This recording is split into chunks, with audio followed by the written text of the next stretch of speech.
The dopamine receptors just get absolutely fried in Vegas. Right now, I mean, I've always hated Vegas. I've actually come to like it this trip, but mainly the why I would hate it before. I got Justin in the back because when I would come as I wasn't 21. And so when all my buddies like Justin and all of his friends, we would come up, all of his frequent flyer friends would fly into Vegas and they would go gambling. Or one of the times we were going to like a meetup that was at a club. And I wasn't 21, so I'd try and sneak into places. They'd kick me out. I'd be sitting on the curb for 3, 4 hours waiting for people to stop gambling or stop going to the club. And that was why I actually always really disliked Vegas. But I just think it's pretty sad. I mean, it is. Justin, would you concur when it's 8 a.m. in the morning, you see some poor grandma looking lady just slipping slots, and then 17 hours later, she's still in that exact same spot, just ripping the slot machine? I'd say that's another satisfied customer. Yeah, Justin said that was a just another satisfied customer. But I just find this place to be eerily disturbing.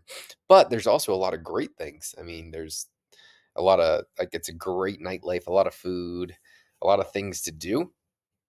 I just think gambling's like a really sad sport, especially it's mainly old people that I see, especially at the master. Right now, I'm in Vegas for a mastermind that I get to go to because two of the guys I work with, they run it, and so I just kind of I snuck in for free, and Justin just happened to be here in Vegas, and the hotels are wildly expensive here on the weekends, so crashing.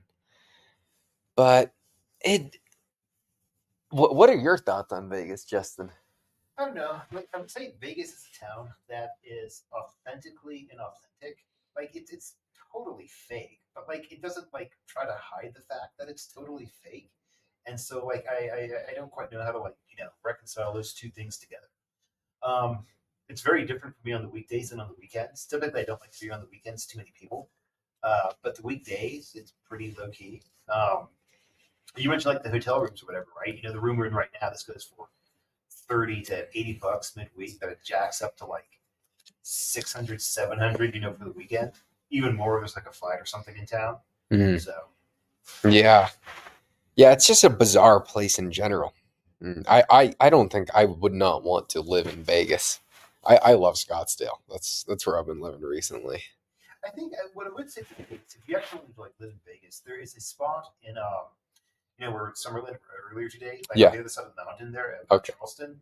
That actually is a really cool spot because it's very rural. You're up in the mountains. It's cool. Like it could be like 120 here in the valley, but like high 70s, low 80s up there.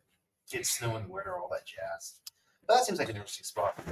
20 minutes away from a lifetime, 40 minutes away from an airport, Yeah. the dining, whatever. Yeah. Yeah. Another kind of more so perception. All the guys at this conference that I'm at, per se, it's more of a mastermind, but the people pay $50,000 a year to go to. And it's really just, I mean, I'm friends now with a lot of guys who have substantial amounts of wealth. And the ones who have a ton of money, they don't want anyone to know that they have money. And it's the opposite for the people that you see here in Vegas or that I see a lot of times in Scottsdale that are just dripped out and it's like the most expensive things they could possibly buy, with the sole intent of other people knowing how rich they look. It is could not be a more opposite dynamic compared to the people that I know that have like literally more money than God, in some cases. And you see that a lot here in Vegas, where you just see some of the goofiest looking people I've ever seen in my entire life. Do you remember the guy at Caesars way back Yeah, in the day? yeah, that's actually the person I was thinking Yeah. of. And so what Justin's talking about is my first time in Vegas was with Justin, and there was this long line at Caesar's Palace for this like for a nice like hotel buffet, and I knew nothing about the world at that time, and I look at this. There's like probably a 50 to 60 person line going out the door for people trying to get in here. And Justin was hyping this place up, saying it was a really good buffet all week. And I was saying, well, shoot, we'll just have to go somewhere else, Justin. He said, no, Josh, we do not go in that line. And so we go into this special line because Justin has high status.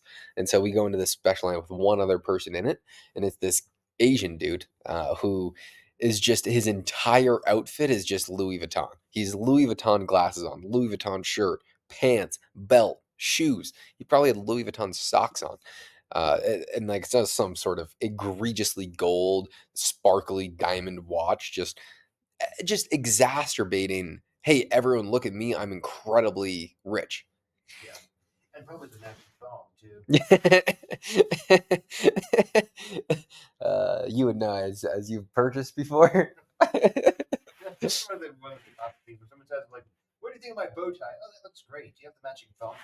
That's where I know from. Oh, but I'll end this video and you'll get a kick out of a story from a mutual friend of ours at dinner.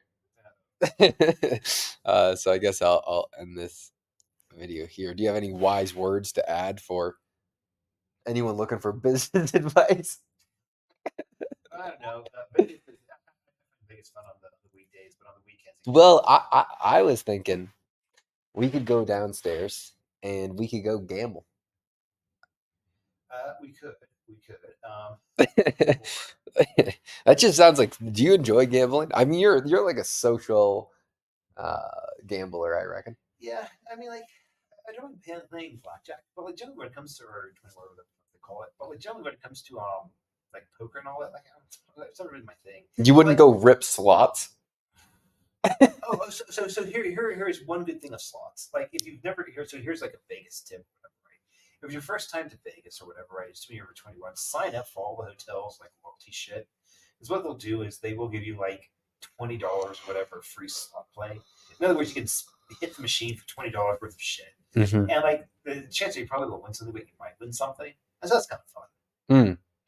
Yeah, fair point. Fair point. I've never done a slot. I mean, I could be persuaded, but I would do it socially. I would never ever want to gamble. I mean, I would just say, all right, I'm willing to lose $1,000. Let me just go have fun with the friends, and instead of spending that on whatever And one that's might do. not to be confused with investing in SPX complex or GME. Yep, that is not to be confused.